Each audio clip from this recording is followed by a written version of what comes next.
Merhaba kardeşim ve kardeşim. Ben Karafelenç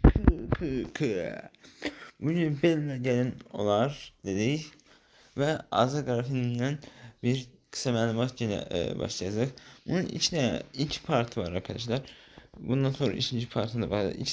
İki part bir bölümde izlemek istiyorum. Bakalım çattırabilsem ikisini de bir bölümde izleyeceğim.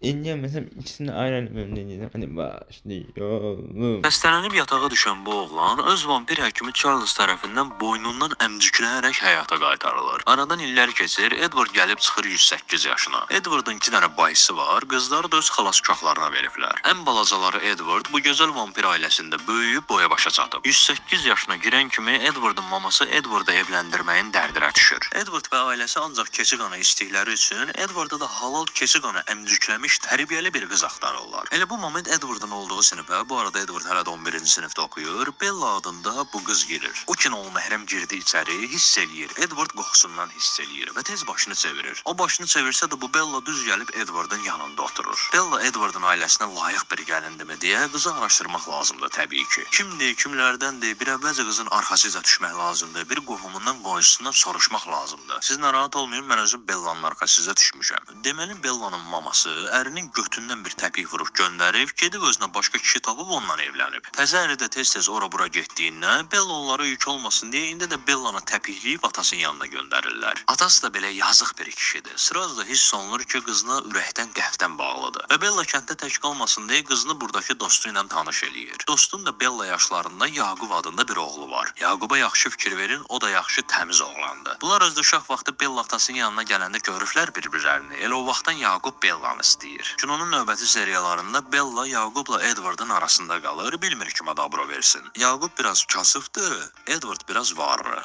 Kasıbın da qadasını alım, varlığın da. Varlığın da nəysə bu başqa bir videonun mövzusudur. Qaydaq bayaqki sinif otağına. Burnu fırtılıqlı Bella'nın qoxusundan narahat olub qızın boynundan əmcikləməmək üçün özünü zorla saxlayan Edward tez qaçıb gedir sinifdən. Amma 3 gündən sonra təzən qayıdıb gəlir. Bunlar başlayırlar biraz söhbət, zad, üstünə də Edward qızın həyatını xilas eləyir vəsə. Bella 17 yaşında gənc qız deyir, mənim qanımı da içsələr mən Edward'ın götündən əl çəkən deyiləm. Amma bilmir ki, Edward həqiqətən də qan içəndir. Göl bilsə nə olacaqdı ki, çox keçmir Bella öyrənir Edward'ın qan içdiyini, yenə də Edward'ın götündən əl çəkmir. Edward aşağı, Edward yuxarı. Edward getmə, Edward ölürəm, ah Edward, oh Edward deyə Edward qızın qanına girməmiş, qız Edward'ın qanına girir. Nətər qanına girirsə uşağın Edward aparır birbaşa Bella'nın maması gilindən tanış eləməyə. Oradan da aparır meşəliyə, oradan da Bella'nı dırmaşdırır ağacın başına. Amma qıza heç nə eləmir deyə evə qaydanda özü divara dırmaşmağa başlayır. Dırmaşa gəlir Bella gilin də divarına dırmaşır, oradan da girir içəri. İçəridə də Bella'nın atası evdədir deyə yenə heç nə eləmirlər, otururlar oradan buradan söhbət edirlər. Sən 108 yaşında dünya görmüş vampir, bu burnu fırtılıqlı uşaqla nə söhbət eləyirsən mən başa düşəmirəm. Nəysə qabaqda görəsiz elə Edward'ın özü də burnu fırtılıqlı vampirdir. Səhərsi gün Edward, maması, atası, 2 bacısı, bacıların ərləri, bir də Bella gedirlər beyzbol oynamağa. Beyzbol vaxtı yoldan keçən 3 dənə başqa vampir bunların səslərini eşidir, gəlirlər Edward-gilin yanına. İndi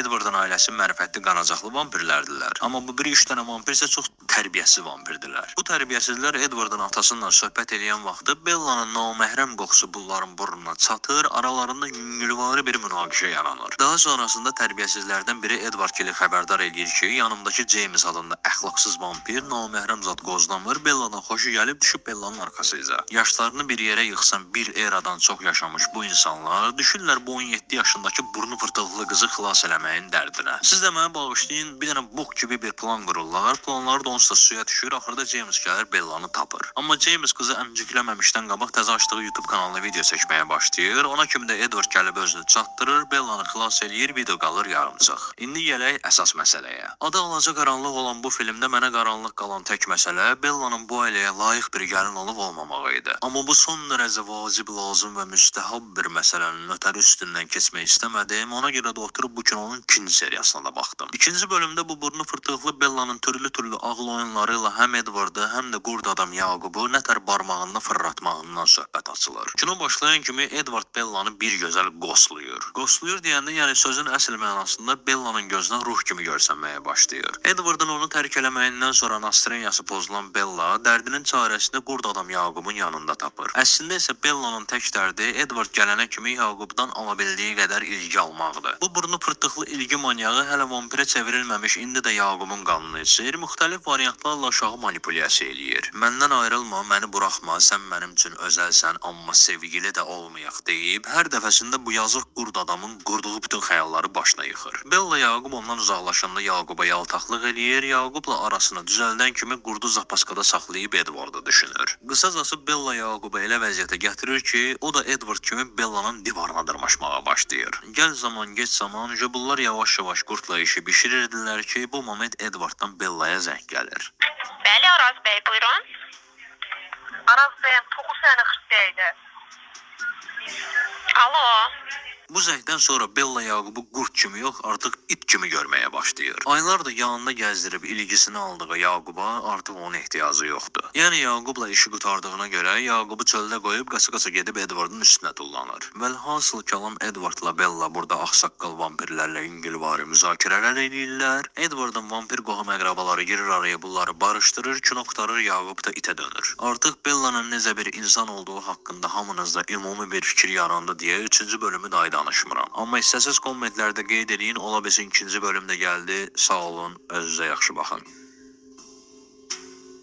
Arkadaşlar ikinci part başlıyor. Yine danışmayacağım. Filmin ilk 2 bölümünün videosunu düzəldəndən sonra oturdum, qalan 3 bölümə də baxdım. Baxandan sonra da 3 ay özümə gələnmədim. Ona görə də bu part 2 videosu biraz gecikdi. Bu bölümdə 108 yaşlı Edvardla 18 yaşlı Bellanın, bir də təzədən 18 yaşlı qurd adam Yaqubun sevgi üsbüzağına şahid oluruq. Edvardın cavan vaxtlarında, o vaxtın, yəni Amerikanın Sultepe qəsəbəsində qız bəyənən vaxtı gedərdilər qızın qonşusundan zatdan qız haqqında maraqlanardılar ki, bu qız məndən əvvəl kimlənsə oturub durubmu? Amma indi qız Edvardın gözünün qabağında o biri gədə ilə yaxınlaşır, quzaqlaşır, hətta marçıldaşır. Edvardın bu genişliyini görən bizlər isə qımıldaşır. Filmin ilk bölümündə öldürülən James'ın arvadı ərinin qısasını almaq üçün özünə ordu yığmağa başlayır. Bu ordu isə təzə maladoy vampirlərdən təşkil olunur. Bunlar savaşa hazırlaşan vaxtda Bellanın soyuqdan pöpüşü donur və çadırda Edvardın yanında girir Yaqubun qoynuna. Səhərsi gün isə pöpüşü isinən Bella öpüşü qondurur Yaqubun dodaqlarına. Edvard da qıraqdan bunlara balet eləyir. Dava qutarır, Bella Yaqubu bir daha yarı yolda qoyur, seçimini Edvarddan tərəf eləyir. Niyə? Çünki Edvardın skillləri çoxdur. Məsəl üçün, əgər Bella vampirə çevrilsə, ölümsüzlüyü var, heç vaxt yuxusu gəlmir və daha bir sürü şey. Həm də Edvardın imkanı yaxşıdır. Bəs Yaqubun nəyi var? Evi, eşiyi, maşını, heç nəyi yoxdur. Bir qurd adamlığı var. O da Bella uşağı elə vəziyyətə gətirdi ki, uşağın nə adamlığı qaldı, nə də qurdluğu. Növbəti bölümdə Bella ilə Edvard evlənir. Evlənməmişdən qabaq da qız son dəfə qurd adam Yaqubla quzaqlaşıb sağırlaşır. Qurdun yekəsi elə bu Belladır. Edvard da arxadan hələ də bunlara balet edir. Nəysə biraz söz-söhbətləşirlər. Zat Bella qayıdır ki, mən çıxıram balayına, istəyirəm Edvardla vampirə çevrilməmişdən qabaq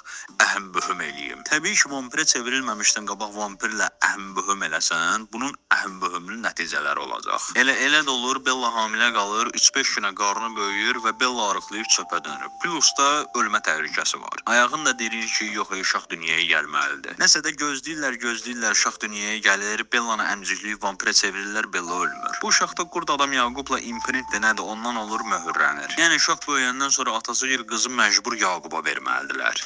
Nəysə, hamı xoşbəxtdir də, kino qutarsın dayı AMK deyirdi ki, təzdən bir dənə də kino çəkirlər. Neçə bölümdür qurtluq eləyib özünü quzu balası kimi aparan Bella vampirə çevrilən kimi götü şişir. Başlayır Yaqubu təpikləməyə. Amma eşidəndə ki, böyük vampir konseyi Bellanın qələmini qırıb uşağı da Bellanı da öldürmək istəyirlər, təzdən Yaqubu yanına çağırır. Çünki Yaqub və onun həm qurtlarının dəstəyinə ehtiyacı var. Bir tərəfdən də Edvard qohum əqrabalarını yığır. Bu option vampir ailəsi ilə Qurtlar Vadisi ailəsi yenidən bir araya gəlib konseyin vampirləri ilə savaşmaq planları qururlar. Yaxşı, bəs o biri vampirlər niyə Bellanı öldürmək istəyir deyə soruşsaz, elə belə prosta. Onsuz da 2 saatlıq kino boyunca vampirlərlə qurd adamlar yığışır bir otağa, plan qurazu adı ilə yalanan şeylər edirlər. Ən sonda Edvardın gələcəyə görən bayısı gəlir, Volturiya, yəni baş vampirə savaşacaqlarsa nələr olacağını göstərir, konseydə savaşdan vaz keçir. Yəni İtaliyadan bura bu boyda külfət yığışıb gəliblər, axırda Volturi qayıdır deyir ki, nə yaxşı eyb yox, davay, sağ olun.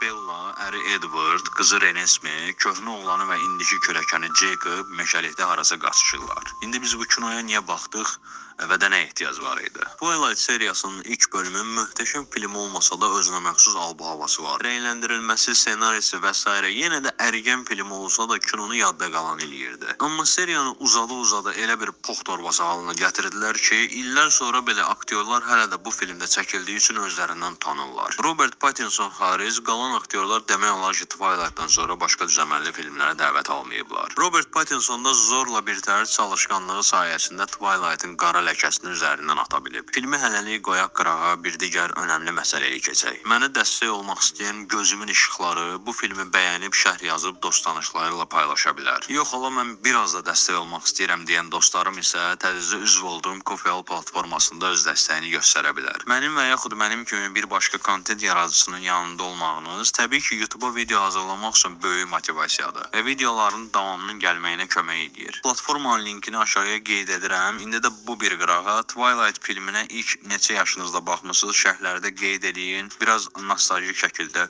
söhbətləşək. Sağ olun, özünüzə yaxşı baxın. Arkadaşlar burada görüşürüz. Bay bay.